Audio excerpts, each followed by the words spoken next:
Hello बच्चों, कैसे हैं आप सभी। आई होप सभी लोग अच्छे होंगे। तो चलिए आज के इस वीडियो में हम क्या पढ़ने वाले हैं। पढ़ेंगे हम क्या वैद्युत परिपथ आरेख क्या होता है। आपसे ये लॉन्ग क्वेश्चन में पूछा जाता है बच्चों, या फिर कई बार क्या होता है कि शॉर्ट में भी पूछ लिया जाता है। तो चलिए पढ़ने की कोशिश करते हैं कि क्या होता है वैद्युत परिपथ आरेख किसे कहते हैं। सबसे पहले क्या करेंगे, आप ये वाला फिगर बनाएंगे। फिगर में अभी आप समझाऊंगी, लेकिन थ्योरी पहले बता दूँ फिर उसके बाद, ठीक है। वैद्युत परिपथ आरेख क्या होता है।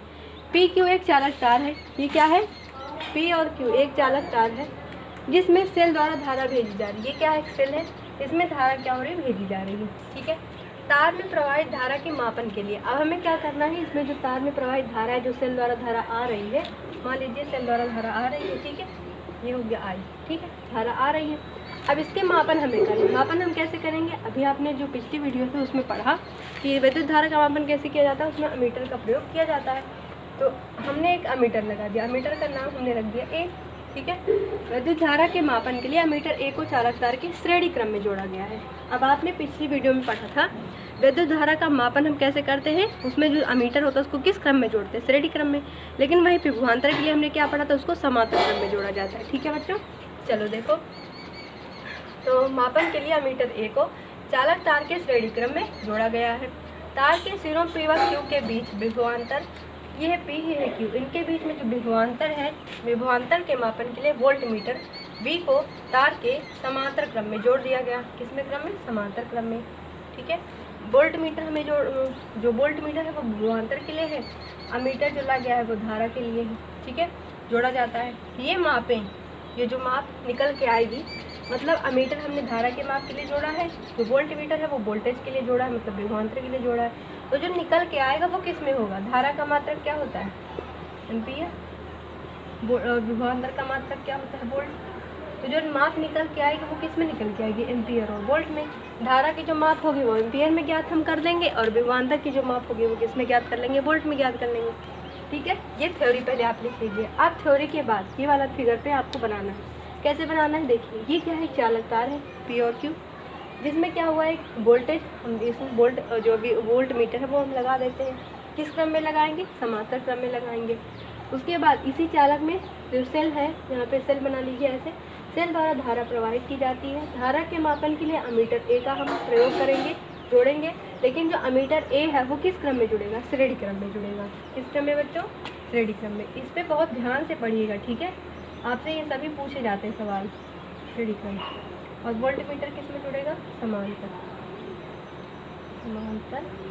क्रम। बहुत बारीकी से बच्चों पढ़िएगा, क्योंकि आपको अगर यहाँ पे समझ नहीं आया तो समझ लो कि सवाल भी आप नहीं कर पाएंगे। अगर आपने थ्योरी अच्छे से पढ़ लिया है तो आप अच्छे से सवाल को कर सकते हैं। कोई भी नया जो कॉन्सेप्ट निकल के आता है सवालों में, वो आप अगर आपने अच्छे से थ्योरी को पढ़ा हुआ है तो आपको गड़बड़ कहीं नहीं होगी। बस आपको ध्यान रखना है। और इस चैप्टर में आपको एक चीज़ पे बहुत फोकस करके पढ़ना है, ये जो तार जोड़ा जाता है, एक तो समांतर क्रम, एक दूसरा श्रेणी क्रम। जब आप जो प्रतिरोध वगैरह, जब वहाँ पे तार में प्रतिरोध सवाल लगाएंगे, तब उसमें यही चीज़ मेन कन्फ्यूज़न बना देता है। यहीं पर हमको कन्फ्यूज़न होगी कि अब ऐसे जोड़ें कि ऐसे जोड़ें। अगर मान लीजिए यही तार दिया, ये आप नोट कर लीजिए, ठीक है। जैसे मान लीजिए, मैं बता दूँ आपको पहले, जैसे मान लीजिए एक ये है पी, ये है क्यू, इसका नाम पी रख दो, इसका नाम क्यू। इससे कोई ये, इसमें मान लीजिए पर जोड़ दिया गया, ऐसे जोड़ दिया गया है, ये हो गया। यहाँ पे तीन धारा प्रवाहित की जा रही है, I1, I2, I3। वोल्टेज मान लो V1 होगा, V2 होगा, V3 होगा, तो आपको इसमें प्रतिरोध बताना होगा। तो ऐसे समय सवाल में कन्फ्यूज़न हो जाएगी। अब इसको कैसे ज्ञात करेंगे, एक तो यहाँ, एक यहाँ, एक यहाँ, कैसे ज्ञात करेंगे। तो वहीं पे आपको मेन ज़रूरत पड़ती है श्रेणी क्रम और समांतर क्रम की बच्चों, ठीक है। तो बहुत ध्यान से पढ़ते चलिएगा, क्योंकि ध्यान से नहीं पढ़ेंगे सवाल नहीं बनेगा। थ्योरी नहीं समझ में आएगी तो क्वेश्चन भी नहीं समझ में आएगा, ना ही सवाल समझ में आएगा। और इस चैप्टर में सवाल ज़रूर पूछा जाता है आपसे, एक या दो सवाल लॉन्ग क्वेश्चन में पूछे जाते हैं।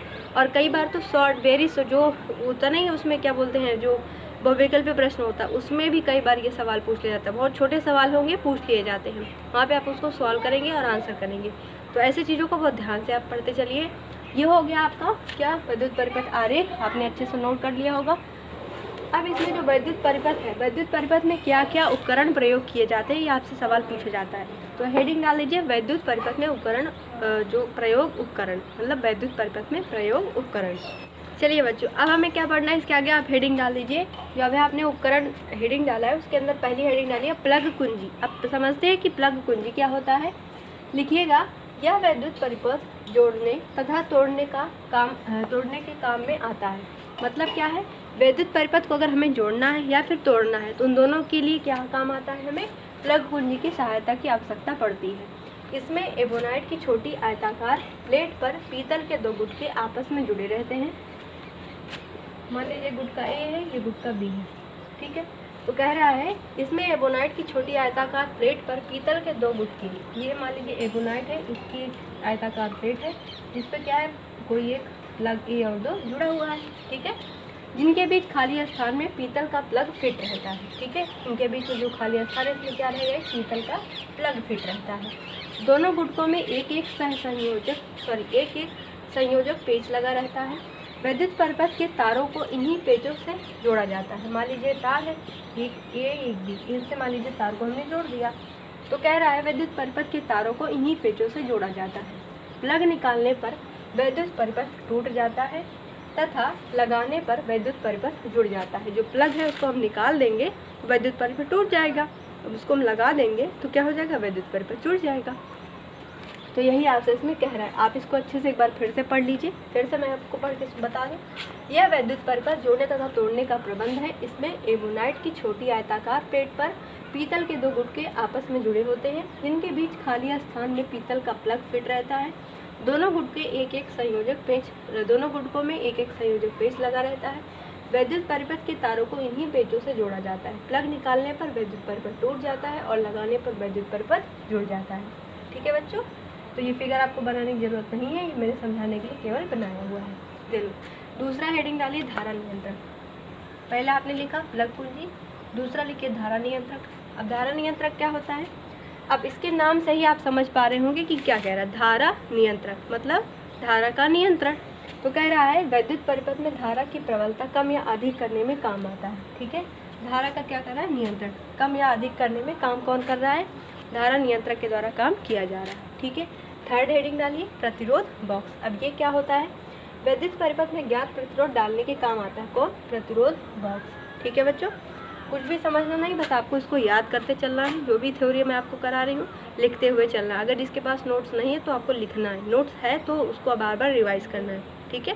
नया कुछ होता है तो आप उसमें ऐड कर लीजिएगा। चलिए पहले ओम का नियम पढ़ लेते हैं, और एक बच गया है ओम का नियम हम आज पढ़ लेते हैं। फिर वैद्युत प्रतिरोध क्या होता है वो हम अगली वीडियो में पढ़ेंगे, जिसमें हम समांतर श्रेणी क्रम और जो समांतर क्रम होता है और श्रेणी क्रम होता है इन दोनों को पढ़ेंगे। लेकिन आज पहले ओम का नियम पढ़ेंगे, फिर उसके बाद अगली वीडियो में विद्युत प्रतिरोध पढ़ेंगे, उसके साथ साथ समांतर क्रम और श्रेणी क्रम पढ़ेंगे, ठीक है। चलिए बच्चों अब आगे लिखेंगे ओम का नियम। ओम का नियम क्या होता है, यदि किसी चालक के भौतिक अवस्थाओं जैसे ताप इत्यादि में परिवर्तन ना हो तो उसके सिरों पर लगाए गए विभवांतर तथा उसमें बहने वाली धारा का मान नियत रहता है। विभवांतर के साथ में V लिख लो और बहने वाली धारा के साथ में I लिख लो। क्या लिखोगे, यदि किसी चालक की भौतिक अवस्थाओं जैसे ताप इत्यादि में परिवर्तन ना हो तो उसके सिरों पर लगाए गए विभवांतर V तथा उसमें बहने वाली धारा I का मान नियत रहता है। यदि विभवांतर V तथा धारा I हो तो ओम के नियम के अनुसार V/I कह रहा विभवांतर और धारा इन दोनों का अनुपात, विभवांतर V धारा I इन दोनों का अनुपात क्या रहेगा, नियत रहता है। K का मतलब क्या है, कांस्टेंट, या फिर लिखिएगा नियतांक, ठीक है। चाहे आप ये लिखो चाहे आप ये लिखो, दोनों आप कोई भी लिख सकते हो, ठीक है। ये क्या है, अथवा, ठीक है। अब आगे लिखिए, नियतांक का मान चालक के आकार, पदार्थ व ताप पर निर्भर करता है, जिसे चालक तार का प्रतिरोध R कहते हैं। तो आप K की जगह यहाँ पे जो K है या फिर नियतांक इसकी जगह हम क्या लिख सकते हैं, V/I बराबर R। ये फार्मूला पता है ना, या फिर इसको हम और लिख सकते हैं दूसरे तरीके से V/IR। सवाल सब पूछे जाते हैं, या V/I बराबर R भी पूछा जाता है, V/IR भी पूछा जाता है, जैसे कि वो विकल्पीय प्रश्न होता है उसमें यहाँ पे पूछा जाता है। I बराबर क्या हो जाएगा, यहाँ से I बराबर, यहाँ से I बराबर क्या होगा, यहाँ से देखो I बराबर क्या होगा, तो R को V के बट्टे में ले जाएंगे तो V/R। I बराबर क्या हो जाएगा, V/R V/I बराबर R, V बराबर IR। ये तीनों ही आप फॉर्मूला अथवा करके लिख लीजिए, ठीक है। तो यहाँ तक हमने समझ लिया है। अब अगली जो वीडियो होगी उसमें हम क्या पढ़ने वाले हैं बच्चों, वैद्युत प्रतिरोध को पढ़ेंगे, और उसी के साथ साथ हम समांतर क्रम और श्रेणी क्रम में जो प्रतिरोधों का संयोजन होता है उसको भी पढ़ने वाले हैं। तो मिलेंगे अगली वीडियो में, तब तक के लिए thank you, bye bye. Video को आप ज़रूर शेयर करें अपने दोस्तों के साथ।